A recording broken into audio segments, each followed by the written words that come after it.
Gracias por escuchar los podcasts de Nexo FM. Puedes encontrar muchos podcasts más y suscribirte en www.nexo.fm.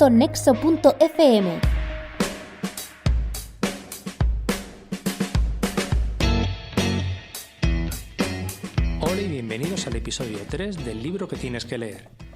Como sabéis, en este podcast nos gusta compartir nuestra pasión por la lectura y siempre que terminamos un libro tenemos el mismo dilema. ¿Qué me leo ahora? ¿Dónde busco un buen libro? ¿Quién me recomienda alguno de un tema determinado? Así que, para que no tengáis el mismo problema que nosotros, vamos a ir repasando los libros que nos vamos leyendo, los pasajes que más nos han llamado la atención y, sobre todo, los libros que más nos han inspirado. Somos Javier Andrés y Pablo Marín, dos apasionados de la lectura, y que hoy vamos a hablar de... Utopía para realistas. Muy bien, Javier, ¿qué tal? ¿Cómo estás? Pues muy bien, con muchas ganas de que podamos desmenuzar un poco las ideas principales de este maravilloso libro. Bien, hace ya mucho que no grabamos, pero bueno, venimos y con muchas sorpresas. Con fuerzas renovadas, exactamente. Y yo creo que un libro que sin duda va a sorprender y va a inspirar a todos los que os animéis a echarle una lectura y leerlo. Utopía para realistas, de Rutger Bregman. Sí, un holandés de 29 años. Así que vamos a empezar. En la ducha, mientras corres, mientras haces la cena, en el coche, a cualquier hora. Nexo FM.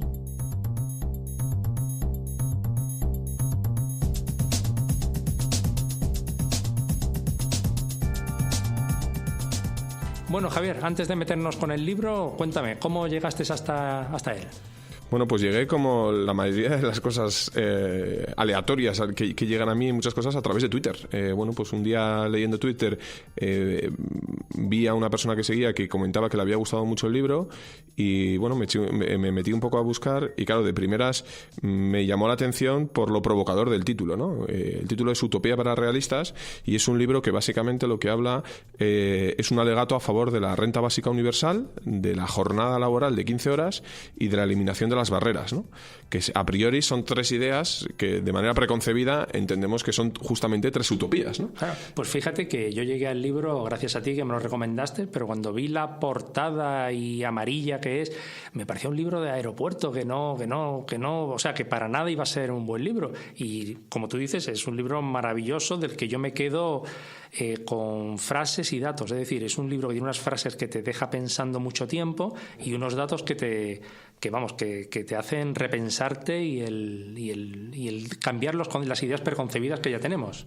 Exacto. Yo creo que es muy importante muchas veces cuando leemos, o por lo menos mi forma de ver la lectura, cuando intento leer, puedes leer para informarte o para entretenerte o para inspirar y aprender, ¿no? Y en mi caso yo creo que este libro me ha ayudado no solo a entretenerme, sino también a inspirarme y a aprender sobre algo que a priori, por nuestra educación o por los medios que comunicamos, entendemos que son tres utopías irrealizables, ¿no? Y sin embargo, cuando terminas de leer el libro, te das cuenta que no es así, que en muchas ocasiones es una cuestión de realmente querer ponernos a hacerlo, ¿no? Entonces, Pablo, si te parece, si quieres, empezamos un poco por desgranar un libro y antes de eso que conste para los nuevos del podcast que nuestra idea no es que gracias al podcast os ahorréis el tiempo para leer el libro, sino todo lo contrario, que os levantemos un poco el apetito para que cuando terminéis de escuchar el podcast, justamente lo que hagáis será poder ir y dedicar esas 3-4 horitas más para poder leeros el libro y profundizar mucho más. Pues perfecto, pues si quieres, antes de empezar con las tres partes que tú has comentado, vamos a empezar primero con el concepto de utopía, que es el inicio del libro. ¿Qué me puedes decir del concepto de utopía?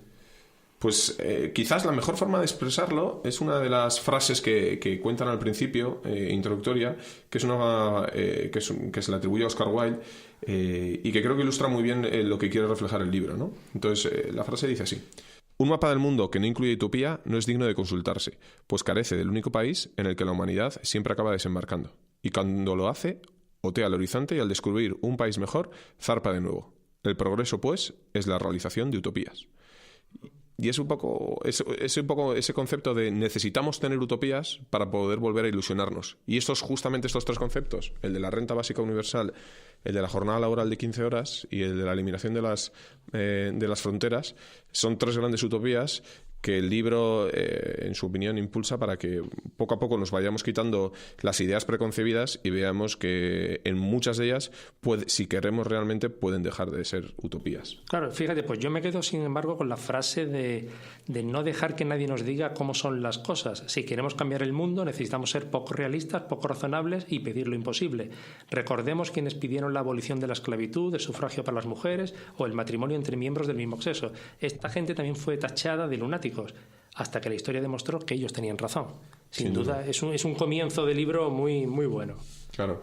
De hecho, el concepto de renta básica universal, que también es, probablemente yo creo que será como 70% del libro, habla sobre el tema de la renta básica universal, no es un concepto nuevo, ni mucho menos, ¿verdad, Pablo? Es un concepto que ya desde hace muchos años se ha hablado, incluso yo creo que ya no recuerdo, pero en el libro hablan de Keynes hablando del concepto de renta básica universal, pero que quizás ahora está más de moda que nunca, sobre todo desde determinados ámbitos de Silicon Valley, un poco ante la amenaza de la tecnificación y la robotización de los trabajos. Exactamente, donde piensan que, bueno, hay muchas personas ya que piensan que quizás en 20, 30, 40 años muchos de los trabajos dejen de existir y básicamente la gente se quede sin trabajo, ¿no? De hecho, fíjate, el episodio 2, que se titula ¿Por qué deberíamos dar dinero gratis a todo el mundo? Es un comienzo a eso que tú estás diciendo. Es decir, si los robots nos van a quitar los trabajos, quizás deberíamos empezar por dar dinero gratis a todo el mundo. Pero si antes de leerte el libro te preguntan sobre ese tema, sin duda te quedas bloqueado y empiezas a decir todos los tópicos y a decir todas las cosas que tenemos en la cabeza. Por aclarar para los que nos estén escuchando, cuando el autor Rutger habla de renta básica universal, él lo que aboga es por exactamente eso. De hecho, creo que lo cuantifica en $10.000 al año, de manera universal a todo el mundo, independientemente del nivel de renta y sin pedir absolutamente nada a cambio, a diferencia de muchos programas de fomento de ayuda al desempleado, etcétera, donde te pone una serie de exigencias. En este caso él es mucho más radical y lo que aboga es por una renta básica universal y sin condiciones, ¿no?, al respecto. Claro, él dice en el libro, por ejemplo, que los verdaderos expertos en las necesidades de los pobres son los propios pobres. Y sin embargo ahí siempre se está hablando de que si tenemos que haber alguien que tutele al pobre, alguien que tutele a la persona que tutela, alguien que vigila. Al final se crea una burocracia, una organización que cuesta un dinero, que si te la cargas y ese dinero se lo puedes dar al pobre, pues no sé si decía el libro que una persona sin hogar le costaba al Estado $16.000 al año, y sin embargo comprar un piso, darle una casa, darle un hogar, eran $11.000 al año. Entonces, al final estamos creando una burocracia, una forma de vivir que quizás es más simple si nos cargamos toda esa burocracia. Claro, muchos de las ideas preconcebidas que tenemos al respecto de la renta básica universal, lo que me gusta del libro es que las va desmontando poco a poco y sobre todo con muchos datos y con estudios, ¿no? Que poco a poco te van convenciendo de que quizás no sea tan mala idea, ¿no? Habla del estudio que hizo Nixon, que fue una de las cosas que más me llamó la atención. Bueno, más que del estudio que hizo Nixon, lo que pasó con Nixon, que tenéis que acordaros de que Nixon creo que es en el año 1969, en la década hippie, y a pesar de que Nixon sea recordado por el Watergate, pues en aquella época Nixon quería pasar a la historia, pues por ser el primero que implantara el concepto de la renta básica universal. Y lo que cuenta el libro es que, aunque ahora nos parezca mentira, estuvo muy muy cerca de pasar una ley para aprobarlo a nivel nacional, porque en aquel momento habían hecho una serie de experimentos en determinadas ciudades y pues los resultados iniciales parecían que estaban bien, ¿no?, y que funcionaban bien. Pero cuentan muy bien en el libro, y no vamos a destapar muchos secretos, pero cuentan casi como en el último minuto, justo la semana antes de aprobar la ley, pues por una serie de malinterpretaciones de uno de sus asesores que no tenía ningún interés en que eso se aprobara, al final metió el miedo en el cuerpo a Nixon y provocó que su proyecto estrella y su gran medalla que quería ponerse la terminara abandonando, y pues nunca más se volvió a hablar de implantar ese concepto de la renta básica universal, ¿no? Ya, fíjate lo que podría haber cambiado toda la historia si lo hubiera hecho los Estados Unidos, que todo el mundo lo hubiese copiado. Sí, pero bueno, sin embargo, aunque esto es de hace más de 50 años, sí que es cierto que ahora ha vuelto a estar bastante en boga. Y hay bastantes países que están haciendo experimentos alrededor de la renta básica universal, y en el libro pues citan varios ejemplos en Finlandia, en Holanda, incluso en Canadá, donde los primeros resultados que se están teniendo son resultados muy positivos, y parece que efectivamente cada persona es la mejor a la hora de decidir en qué se tiene que gastar su dinero, ¿no? Y a pesar de que todos pensamos muchas veces, lo primero que te viene a la cabeza es como, ¿cómo voy a dar dinero de manera universal? Lo que voy a provocar es que la gente no trabaje, que sean unos vagos, que se lo gasten en vicios, y sin embargo justamente lo que te demuestran los estudios es todo lo contrario, ¿no? Que la gente al final, cuando le das dinero, pues la gran mayoría de ellos son capaces de tomar decisiones maduras y bueno, pues poco a poco ir creciendo, ¿no? Fíjate, en 1914 fue Henry Ford el que a sus empleados les dio un buen aumento, no por nada, simplemente porque era la única manera de que así estos empleados se pudiesen comprar sus coches. Es decir, dio el dinero no pensando en que se lo iban a gastar en vicios. La idea, al final siempre estamos pensando en los pobres, pues como en alcohólicos, en ludópatas, cuando al final un pobre es alguien como tú mismo, que simplemente tiene la mente en otra parte, en otras preocupaciones y en la necesidad de buscar dinero. Pues podemos ayudar en esa parte. Claro, y bueno, y ejemplos hay muchos, pues el Plan Marshall como programa para la recuperación después de la Segunda Guerra Mundial. Está claro que el fomentar y el dar dinero para que las propias personas a nivel individual lo puedan hacer, puedan tomar sus propias decisiones, según los estudios que refleja el libro, demuestran que es una manera incluso más eficiente y más barata para poder alcanzar, pues para poder sacar a esas personas de la pobreza. Claro, fíjate, el libro siempre nos pone un ejemplo dice, oye, imagínate el caso de una madre con 2 hijos a la que le recortan los beneficios sociales, pues porque no ha desarrollado lo suficiente sus capacidades laborales. El gobierno, con esta persona, se ahorra un par de miles de dólares, pero los costes derivados como consecuencia de los niños que crecerán en la pobreza, comerán mal, sacarán malas notas y seguramente tengan problemas con la justicia, al final van a ser van a ser mayores. Exacto. Yo creo que el libro te hace debatir y te hace reflexionar sobre, como te digo, unas ideas preconcebidas que entendemos que son utopías y que, sin embargo, te das cuenta no solo a nivel teórico, sino también a nivel empírico, que los estudios lo que demuestran son justamente lo contrario, ¿no? Y es por eso, justamente por lo que me gusta el libro, porque es de esos libros escasos que cuando lo lees terminas con una opinión muy diferente de antes de haber empezado a leer el libro, ¿no?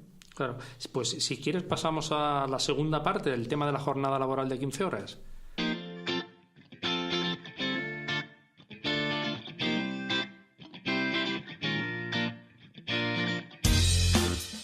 Bueno, pues hablando de la jornada laboral de 15 horas, ¿qué me puedes decir, Javier? Pues sí, el libro un poco lo que habla es que en este contexto actual en el que estamos, donde cada vez más las máquinas van a reemplazar muchos de los trabajos, llegará un momento donde la persona, el trabajo sea casi en un contexto donde tú ya tienes la renta básica universal, pues trabajarán quien quiera trabajar. Y además trabajarán en aquello, como es una opción y será un derecho pero no una obligación, pues trabajará en aquello donde él se llena como persona y además considera que está haciendo un excelente trabajo, ¿no? Entonces, de hecho, es una idea que no es original suya, sino que fue el propio Keynes hace 100 años, en el año 1930, cuando él ya predijo que para el año 2030 la jornada laboral debería ser alrededor de las 15 horas, ¿no?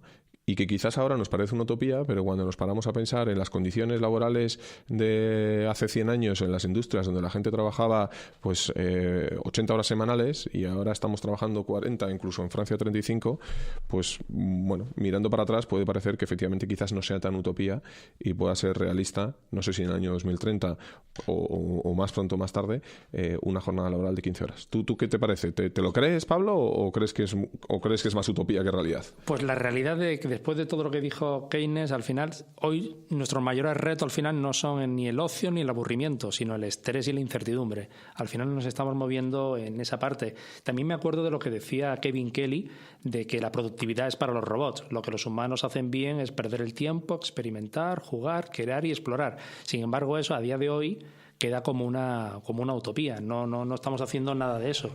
O sea, al Sí, final hay- justamente lo contrario, ¿no? Yo creo que ahora estamos en un entorno donde parece casi como quien más trabaja, Joder, justo lo que te iba a decir. más estatus tiene, entre Eso es, comillas, ¿no? Cuanto más trabajas y más presión tiene, parece que es que eres más importante. Y si te quejas de tu trabajo delante de todo el mundo, pues ya es que parece que eres importante e interesante. No puedes decir, oye, pues hoy he terminado pronto y me voy, porque entonces te van a mirar mal Claro. de que parece que no haces nada. Claro, y ahí justamente pues el autor yo creo que hace mucha crítica de esto y de hecho hace una crítica muy dura sobre una serie de determinados de trabajos que en su opinión no aportan ningún tipo de valor, ¿no? Y él habla de los banqueros, e incluso de los abogados, de determinadas profesiones que no generan valor productivo.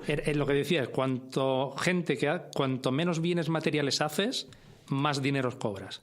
Parece como, y aquí habla del ejemplo de la huelga de basura de Nueva York, que al final se convirtió en ser basurero en Nueva York es todo un lujo, ¿no? Están cobrando más de $70.000 netos y porque se demostró que esta gente, si no trabajaban, paralizaban la ciudad. Claro, y justo, ¿no? Y a mí, yo llevándolo ya al título personal, cuando leía el libro, recordaba muchas veces, hablaba de, bueno, cómo hay determinadas profesiones que son muy relevantes y que, sin embargo, la sociedad no los valora y a nivel económico, mientras que otras que son irrelevantes a nivel económico tienen mucha retribución, ¿no?